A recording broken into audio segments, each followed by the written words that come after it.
Welcome to Wardy's Works today. Today in Wardy's workshop we have a Nissan r33 Skyline GTS and it's having new brake pads on the front. So we're just going to show you what we're doing. We just took that wheel off. That's a multi-fit, is that a 17 inch? Yeah. Multi-fit 17 inch. 4 studs on these wheels.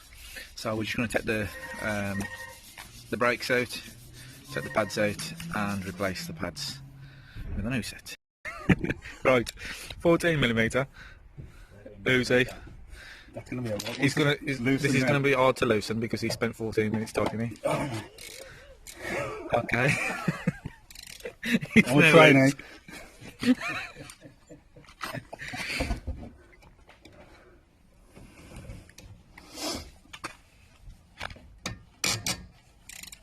We're using all the correct techniques, like not using axle stands. But it's a quick job. So we'll whip these pads out. So all you've got on the back of the caliper carrier are 2 14mm. Pull them out and then pull the caliper off. With the correct. I'm going to tippity tap it. Don't hit that bit. Yeah? Because that bit ain't coming on. I was just thinking a little loose in this spot. He's just checking the sound coming from me.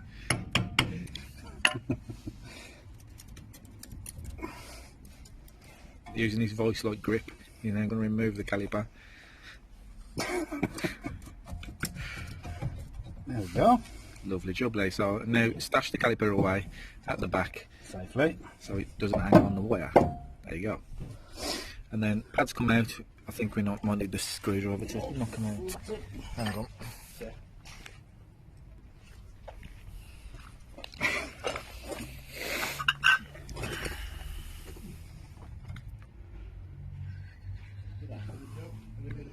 Screwdriver's too long.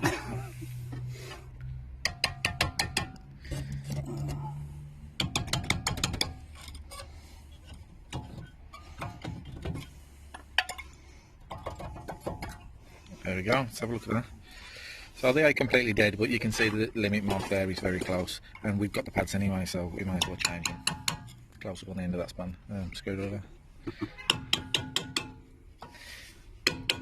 Changed these a few years ago, Warren. Yeah. It lasted quite well.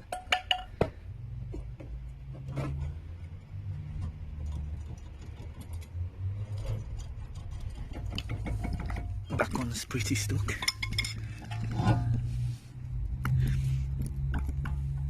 Now you can see, whack it with hammer.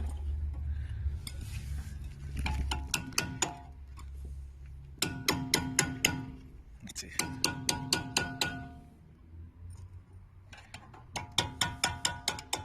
It's tight, that is.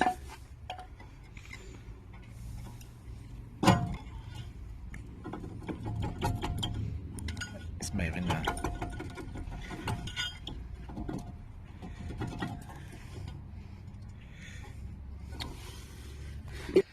And we're just going to get this out. There we go. So that one as well. Still got some meat on it, but we're close to the limit mark there. The new pads don't come with these anti-squeal vibration things on the back, so you're going to have to take them off them old pads and put them onto the new ones. Now we're going to press the piston back into the disc, and we've got a specific tool for that. Specific piston press. A specific piston press tool. We will start launching a range of Peter's tools soon.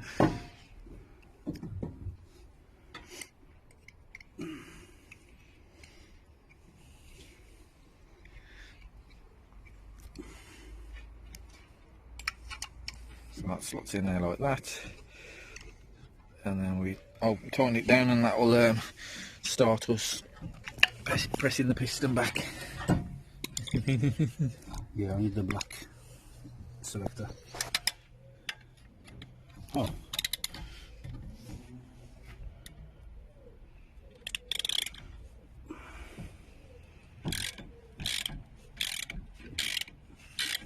Because this tool isn't that long, we'll probably have to do one side and then the other side just to get it going in square.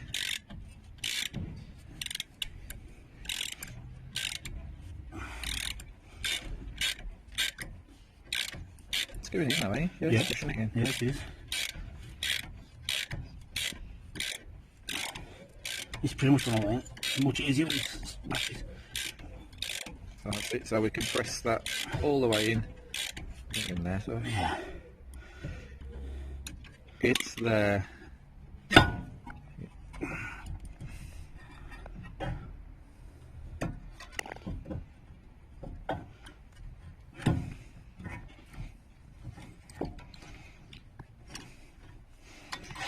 There we go. And then what we'll do is get the no pads, which are about somewhere in the end of the side. I know. Here we are.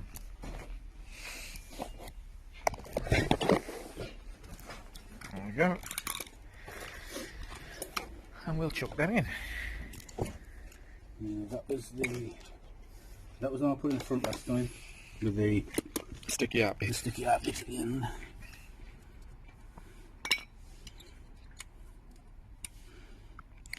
And just locating there. Like so. Here we go.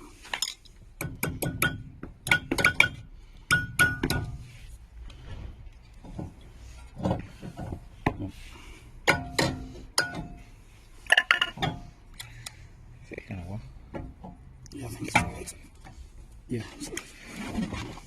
And then one for the back. This one's usually a little bit more difficult to get in because you can't really see around the back.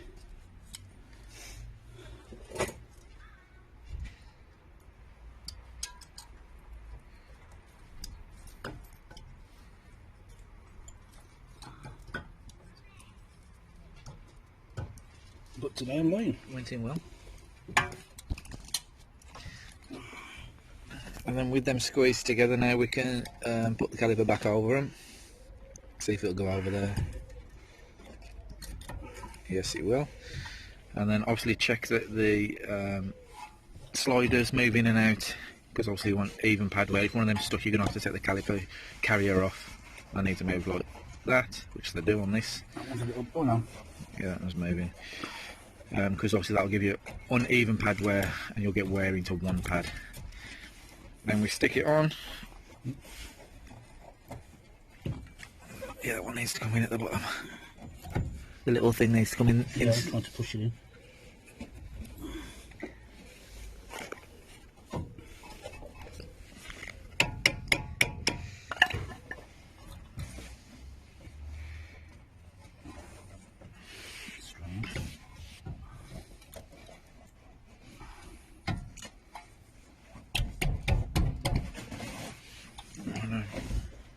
Maybe the caliper needs to come out another. Or you can just wire it on with an hammer.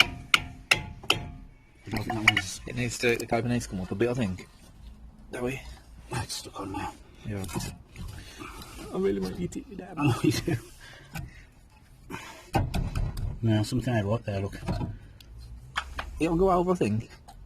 Oh, there we go.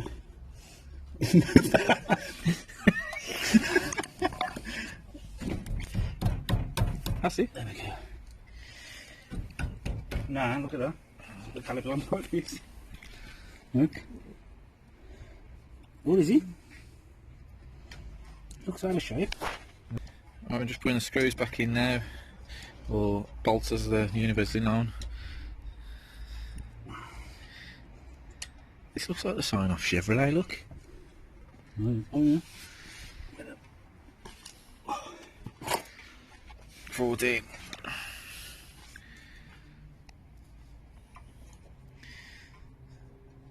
So we'll screw them bolts in, put the wheel back on, and then we'll see what's going on up the back end. Right, just chucking the wheel on at the end now. Finish the brake job, and we'll put the bolts in. These wheels use slimline bolts that have got to have internal splined socket to put them on with, because being a multi-fit wheel, the holes are very, very slim and narrow. Thanks.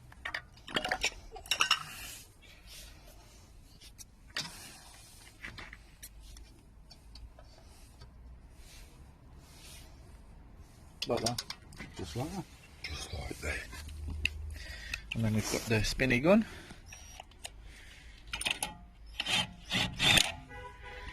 With these, it's best to just spin them on, not too much, because you could end up rending them splines off, which you don't want to do. You don't. There we go, we'll let it down and then we'll tighten them up. Hope that helps anybody doing the disc brakes. Please like and subscribe to see more videos on more cars, more bikes, more tools and more other general stuff.